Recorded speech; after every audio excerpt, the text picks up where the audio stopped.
अच्छा, विगत 7 दिनों से आप हम सभी शिव पुराण सुन रहे हैं।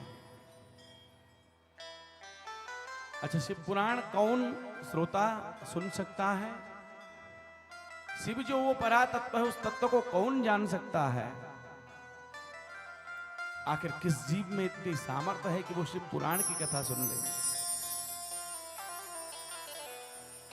तो जिसको स्वयं जो है भगवान ऊणेश्वर श्रवण कराना चाहे, जिसको वो जनाना चाहे, वही जीव जो है भगवान को जान सकता है। आप सोचें बुद्धि के बल पे जान ले, रुपए पैसे धन के बल पे जान ले, व्यवहार के बल पे जान ले, महाराज संभव नहीं। कई जन्म व्यतीत हो सकते हैं, पर इस अवलंब को लेकर के यदि आप उस तत्व को जानने का प्रयास करें तो संभवता जो है सफलता की प्राप्ति न हो। लेकिन यदि वो खुद कृपा बन करके, जब तक वो कृपा करके जनाना ना चाहे, जब तक वो कृपा करके यहां आपको बुला न दे, जब तक वो कृपा करके आपके कानों में कथा को जो है निवेदित न कर दे, तब तक स्वयं यहां बैठ करके भी जीव जो है उस पुराण की कथा को नहीं सुन सकता। तो सो ही जान ही जे ही देहु जनाई, सो ही जान ही जे ही देहु जनाई, सो ही जान हो जे ही देहु जनाई, सो ही जान ही जे ही देहु जनाई, सो ही जान हो जे ही सोई जनाई। जानत तुम हो तुम ही हुए जाई, जानत तुम हो तुम ही जे जाने, हे जानत तुम हो तुम ही हुए जाई, हे जानत तुम हो तुम ही जाने, सोई जान ही जही देहु जनाही, सोई जान हो जही देहि जनाही, सोई जानत जही देहु जनाही, सोई जानत जे हो जेहि जनाही, जानत तुम हो तुम ही जाही, जानत तुम हो तुम हुए जाने, जानत तुम हो तुम ही हुए जाही, जानत तुम हो तुम ही हुए जाही, सो ही जान ही जिहि देहु जनाही, सो ही जानत हे जनाए, सो ही जान ही जेहि देहु जनाई, सो ही जानत जेहि देहि जनाए।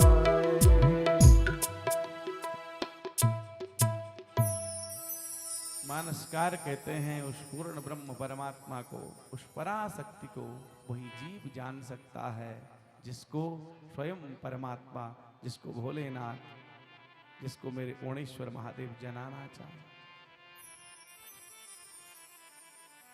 बोले जानने के बाद होता क्या है? बोले जब जान लिया तो जानने के बाद जो है फिर वाणी मौन हो जाती है। जानने के बाद फिर वाणी मौन हो जाती है। फिर हम दूसरे को ये समझाने के लायक नहीं बचते हैं परमात्मा कौन से रंग का है। परमात्मा हरा है, पीला है, नीला है, आसमानी है, गोरा है, श्याम वर्ण है।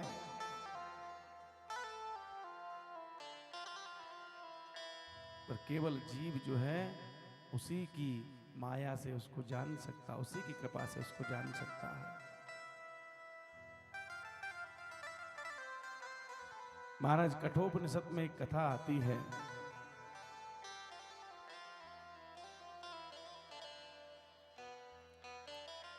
कि यस्या मतं तस्य मतं मतं यस्य न वेदस विज्ञातुम् अभिजानता अभिज्ञातुम् विजानता। कठोपनिषद में एक कथा आती है कि महाराज एक बार क्या हुआ, एक बाबा जी जो हैं बहुत प्रवचन लोगों को सुनाते थे, बहुत कथाएं सुनाते थे महाराज, और उनकी कथा को सुनकर के जनमानस आनंद से जो है विभोर होकर के जीवन को आनंदित करता था।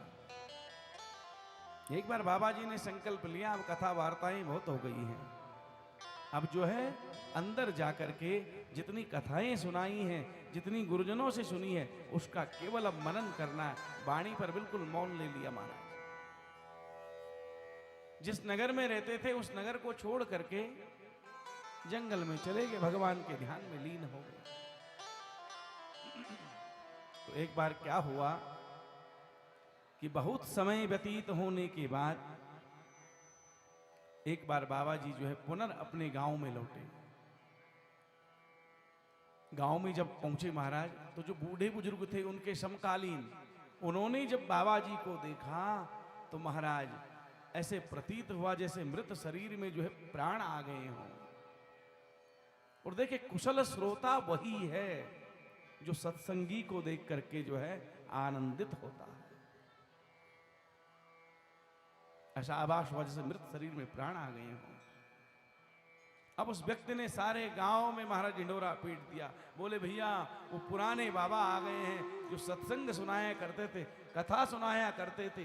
अब तो महाराज बाबा को नाम जो ही गांव वालों ने सुना तो जितने भी गांव वाले थे, पणसूत वाले, सुकरी वाले, खोलगढ़ वाले, आपके भेलुंता के और आपके महाराज उनाल गांव के और रौनिया के, सुजड़ गांव से, जाखड़ी से, अन्य अन्य जितने भी गांव के लोग थे वो सब एकत्रित हो गए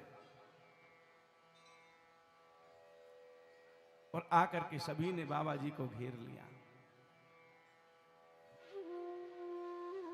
बाबा जी से कहने लगे, बोले बाबा जी जैसे आप कथा पहले सुनाते थे वैसे कथा सुनाओ ना। बोले भैया पहले की बात कुछ और थी, अब जमाना बदल गया। बोले महाराज आप सुनाओ ना कथा। तो बाबा ने कहा कथा तो सुनाऊंगा, लेकिन कथा सुनाने से पहले मेरा एक प्रश्न होगा, बस आपको केवल उस प्रश्न का जवाब देना है। गांव वाले कहने लगे बाबा हम सब गांव के अनपढ़ जाहिर गंवार, हम आपकी प्रश्न का जवाब भला कैसे देंगे, आप तो परम विद्वान हैं, आप न जाने क्या पूछ बैठोगे। बोले चिंता मत करो, मैं बिल्कुल सरल भाषा में पूछूंगा और आपको केवल हाँ और ना में ही जवाब देना है बस। तो गांव वाले प्रसन्न हो गए, बोले हाँ ना बोलने में कौन बड़ी बात।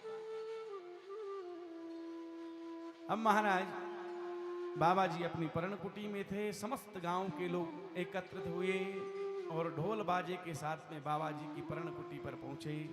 बाबा जी को जो है दिव्य भव्य स्वागत के साथ अपने गांव में लेकर के आए। गांव में विशाल एक महाराज पंडाल बना है और पंडाल पर जो है बाबा जी को बिठा दिया व्यासपीठ पर। गांव वाले नीचे बैठे हैं, बाबा अब कथा सुनाए, बाबा तब कथा सुनाए। 1 घंटे को समय व्यतीत हो गया महाराज, बाबा ने कुछ बोला ही नहीं। लोगों ने कहा बोले बाबा जी कथा क्यों नहीं सुना रहे आप। बोले कथा सुनाऊंगा तो सही, लेकिन कथा सुनाने से पहले मेरी जो शर्त है उस शर्त को तुम्हें पूरा करना होगा। बोले बाबा जी पूछो। तो बाबा जी ने बड़ी साधारण सी भाषा में पूछा और मैं आपसे भी पूछ रहा हूं। बाबा ने पूछा भगवान है। अब देखिए जो कथा सुनने बैठे हो, जो आयोजन करा रहे हो, वो ना तो बोल नहीं सकते।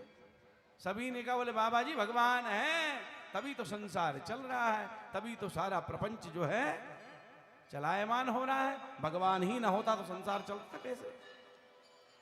बोले बाबा जी हाँ भगवान है। अब महाराज बाबा जी ने जब ये उत्तर श्रोताओं से सुना तो बाबा जी व्यासपीठ से नीचे उतरे और नीचे उतरते ही सीधे पीछे के रास्ते से अपनी पर्ण कुटी में चल गए।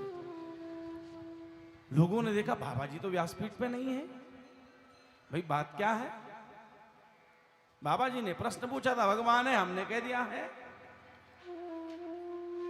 अब की महाराज पंचायत लगी, सारे प्रधान एकत्रित हो गए। सारे प्रधानों ने निर्णय लिया, बोले भैया होगी सो देखी जाएगी, कथा तो बाबा से ही सुननी है। अब के अगले दिन फिर से गए, बोले बाबा जी आपने कथा नहीं सुनाई। आपने पूछा भगवान है, हमने कह दिया है। बोले भैया जिसको तुम जानते हो उसको मैं क्या बताऊं। तो अब के गांव वालों ने मन में विचार किया, बोले भैया कथा तो बाबा से ही सुननी है, लेकिन बाबा जब पूछे भगवान है तो हाँ मत बोलना, ना बोल देना। अब बाबा जी आए, आकर के जो है व्यासपीठ पर विराजमान हुए। और महाराज विराजमान होने के बाद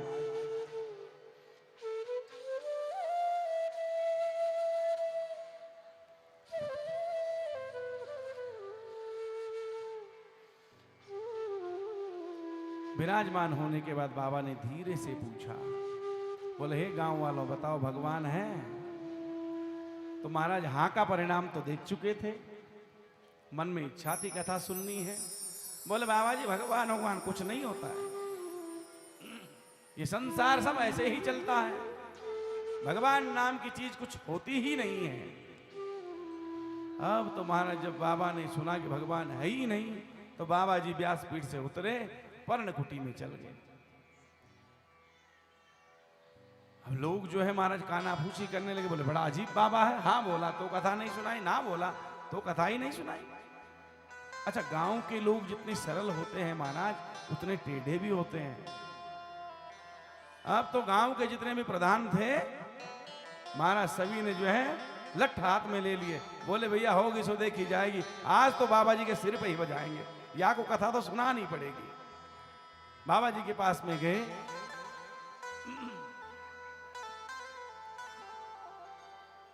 बाबा जी से प्रश्न करने लगे, बोले बाबा आपने कथा नहीं सुनाई। बोले भैया जो है ही नहीं वहां की क्या कथा सुनाओ, कुछ हो तो कथा सुनाई जाए। अब तो गांव वाले वापस आए और आकर के जो है गांव वालों ने महाराज एक मीटिंग की, एक पंचायत बिठाई। बोले भैया ऐसा है, जितने भी गांव हैं 2 भागों में विभक्त हो जाओ, एक गांव वाले हाँ बोलना, एक गांव वाले ना बोलना। संदेह होगा तो संदेह की निवृत्ति के लिए बाबा को कथा सुनानी ही पड़ेगी। बाबा जी को लेने गए महाराज, ढोल बाजों के साथ में बाबा जी आए, व्यासपीठ पर बैठे और पूछा, बोले भक्तों बताओ भगवान है।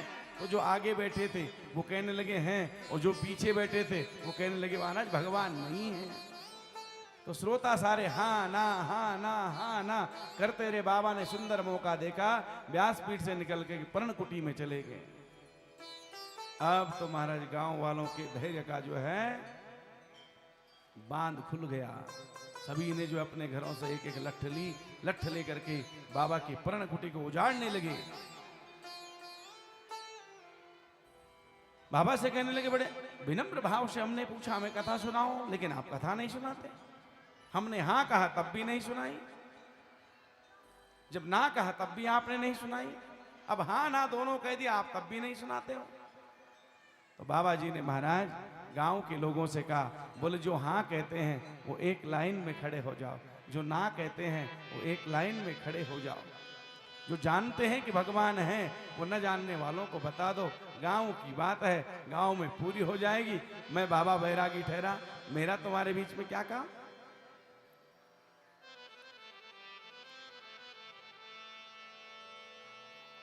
तो महाराज कहने का अभिप्राय यही है, कठोपनिषद यही कह रहा है, यस्या मतम तस्य मतम, मतम यस्य न वेदसा। बोले मत मतांतर कोई भी क्यों ना हो, दर्शनों के अपने अपने मत मतांतर हो सकते हैं। वेद ने जिस पूर्ण ब्रह्म परमात्मा को परिभाषित किया, हो सकता है पुराणों ने किसी दूसरे तरीके से उसको परिभाषित किया हो।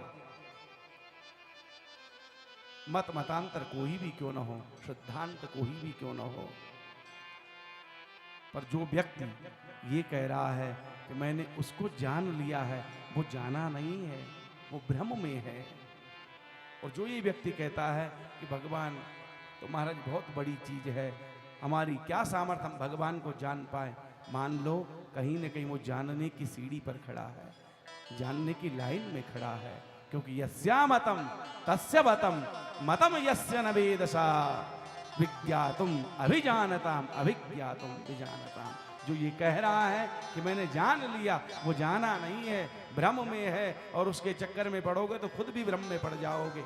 लेकिन जो ये कह रहा है कि वो तो परम सत्य है, वो तो परम पुरुष है, वहां तक मेरी था नहीं, मान लो कहीं न कहीं वो जानने की लाइन में खड़ा है। इसलिए महाराज सो ही जा नहीं जेहि देहु जनाहि, जानत तुमहु तुमहि वे जाहि, जानत तुमहु तुमहि वे जाहि।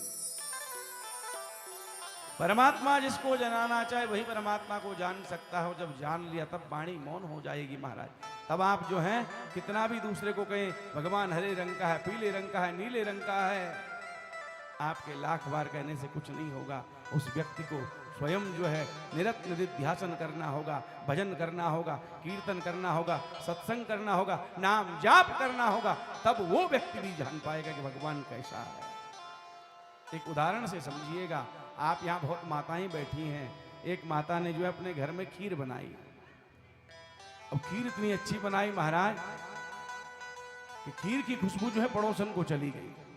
पड़ोसन ने जो है खिड़की में से झांक के कहा, बहन क्या बना रही हो? बोले बहन आज तो खीर बन रही है, आज तो हमारे घर में तस्मै बनी है। तो महाराज जीभ में पानी आ गया क्योंकि खुशबू इतनी प्यारी थी।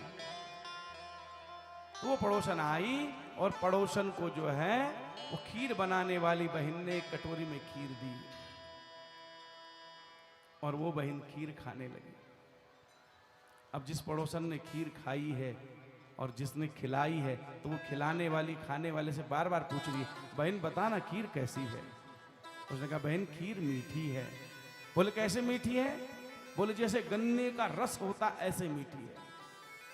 लेकिन करें क्या, खिलाने वाले ने गन्ने का रस कभी पिया नहीं, तो पहाड़ में गन्ना होता नहीं। उसने फिर से पूछा खीर कैसी है? बोले बहन खीर जो है शक्कर के जैसी है। अब उस माता जी ने कभी शक्कर भी चखा नहीं। बोले बहन सही से बता ना खीर कैसी है? बोले बता तो रही हूं, खीर जो है शहद के जैसी है। लेकिन वो माता जी ने शहद भी नहीं खाया। अब आप वो खिलाने वाली जो है बार बार पूछे, वो खाने वाली बार बार कहती जाए, तो महाराज क्या उसका मुंह मीठा होगा? कब होगा उसका मुंह मीठा? जब वो जाएगी रसोई में, पतीले से खीर लेगी, कटोरी में डालेगी और महाराज अपने इन हाथों से खाएगी, जीभ पर स्पर्श करेगी, तब जानेगी खीर कैसी है। तो सो ही जा नहीं जेहि देहु जनाई, सो ही जा नहीं जेहि देहु जनाई, सो ही जा नहीं जेहि सोहि जनाई,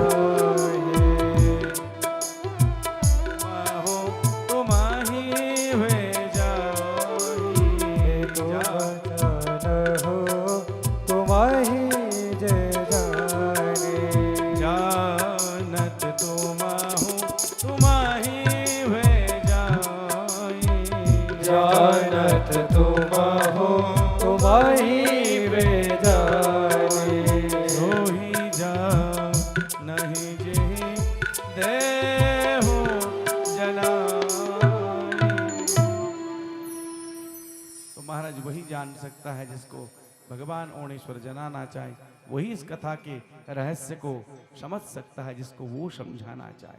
और एक बार समझ लिया तो कैसी स्थिति होती है। सूरदास स्वामी ने एक पंक्ति लिखी है, बोले ज्यों गूंगो गुड़ खाए मुख स्वादन का हो बतावे।